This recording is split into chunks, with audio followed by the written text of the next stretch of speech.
हरि कथा का महत्व है कि आज इतने सालों से 100 वर्ष हो गए, तब से जो पारंपरिक जो कार्यक्रम चल रहा है वो आज तक चल रहा है, जिसमें सबसे पहले धार्मिक कार्यक्रम होता है, उसके अंतर्गत हरि कथा है, चादर पोशी है, मिलाद है, ये सब कार्यक्रम होते हैं। पश्चात संगीत सभाएं प्रारंभ होती है।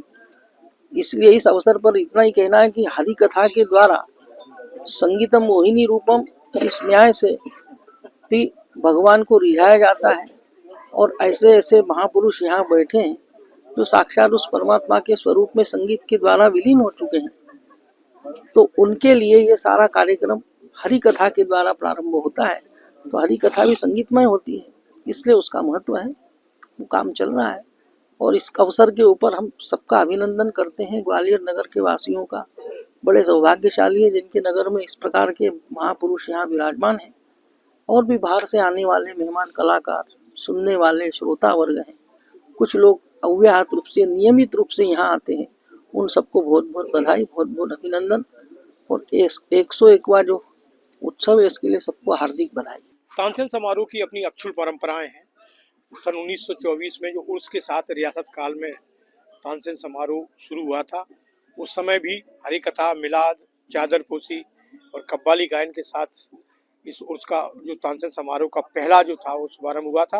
वो परंपराएं 100 वर्ष बीत जाने के बाद भी आज भी अक्षुण बनी हुई है। उन्हीं अक्षुण परंपराओं के अनुरूप आज सुबह की बेला में तानसेन समाधि पर हरि कथा, शहनाई वादन, मिलाद और चादर पोशी हो रही है। इसके साथ ही समारोह का पारंपरिक शुभारंभ हुआ है।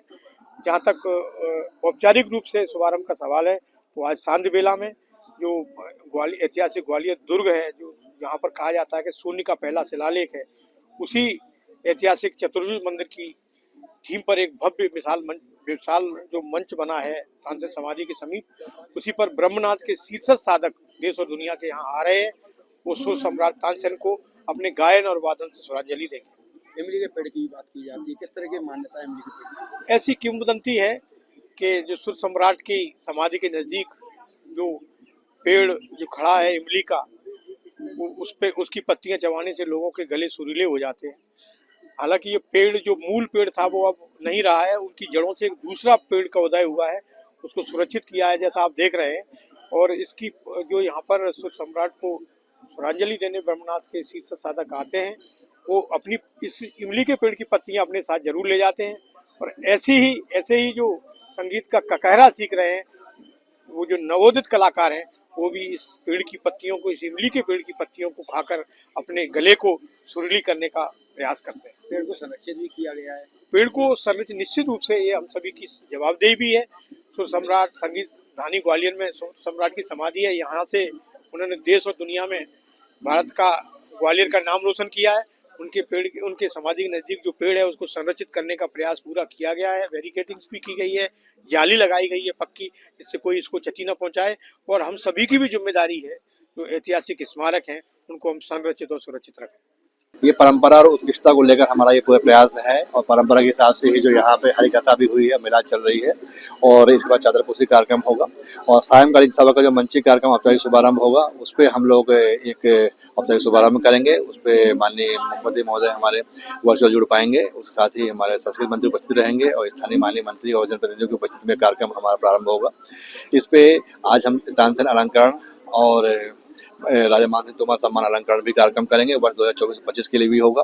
प्रतिदिन ये जो सभाएं होंगी, प्रातःकालीन सभा और शामकालीन सभाओं के माध्यम से हम कुछ स्थानीय कलाकार, कुछ नवोदित कलाकार और स्थापित कलाकारों के माध्यम से श्रद्धांजलि देंगे तानसेन जी को। और ये प्रयास ये है कि परंपरा और उत्कृष्टता का अनूठा संगम करते हुए हमने कुछ यहाँ पर जो हमारी राग रागनी को लेकर पेंटिंग प्रदर्शनी है और लाइव चित्रांकन है, उसका प्रयास किया है। कुछ स्टॉल भी हमें लगाए हैं जिसमें कि लोग, स्थानीय लोग जो यहाँ पे आते हैं, उनके लिए भी थोड़ा सा एक आकर्षण हो सके। और मुख्य रूप से जो हम प्रयास किए हैं इस बार, सितार वादन को लेकर, सरोद वादन को लेकर, 2 पीढ़ियों के जो हमारे उत्कृष्ट कलाकार हैं उनको हमने आमंत्रित किया है। और हमारा ये प्रयास है कि पिछले वर्ष तुलना में हम और बेहतर कार्यक्रम कर पाएंगे आप सभी के सहयोग से। और आपके माध्यम से हमारा ये भी अनुरोध है कि ज़्यादा लोग यहाँ पर उपस्थित हों, और सभी का यहाँ पर स्वागत है। धन्यवाद। बाहर के लोग भी कोई ना कोई? हाँ, बाहर के लोगों के हमारी सहमति मिली है, उनको कुछ एक वीज़ा का प्रॉब्लम है, कल शाम को आया है, लगभग क्लियर हो जाएगा, तो उनकी प्रस्तुति भी है। उसमें प्रस्तुति हमारी एक प्रस्तुति है अभी उनकी, और हम पूरा प्रयास कर रहे हैं कि वो रिजॉल्व हो जाए मैटर। आगे किस तरह के कार्यक्रम होने वाले हैं? आगे आने वाले समय में तो जो हमारे यहाँ परंपरा है कि प्रतिदिवस जो होता है कॉलेज के जो बच्चे होते हैं हमारे ये जो संस्थाएं हैं जो सीखते हैं बच्चे ध्रुपद, उनका गायन होता है, शुभारंभ वहाँ से होता है। उसके बाद प्रतिदिन हम एक गायन के वरिष्ठ और एक गायन के कनिष्ठ और इसी प्रकार से वादन के एक उत्कृष्ट कलाकार को आमंत्रित किए हैं, जिसका विस्तृत विवरण हमने सभी जारी किया है। और पूरा प्रयास है कि जो परंपरा का संतुलन है कि यहाँ पे नवोदित को भी मौका मिल पाए, उत्कृष्ट भी हो पाए और तानसेन जी महाराज को हम लोग श्रद्धांजलि दे पाएँ, उसी प्रकार से हमने सृजन किया है। और पिछले वर्ष की तुलना में हमने ज़्यादा से ज़्यादा जो हमारे नवोदित कलाकार हैं उनको पूर्ण रंग में अवसर देने का प्रयास किया है और आने वाले समय में हम इसकी संख्या और बढ़ाएंगे, तो जिससे ताकि यहाँ के स्थानीय जो कलाकार हैं उनको मंच प्राप्त हो सके। अगर आप ये वीडियो YouTube पर देख रहे हैं तो हमारे चैनल को सब्सक्राइब कर बेल आइकन दबाएं और Facebook पर देख रहे हैं तो हमारे पेज को लाइक करें।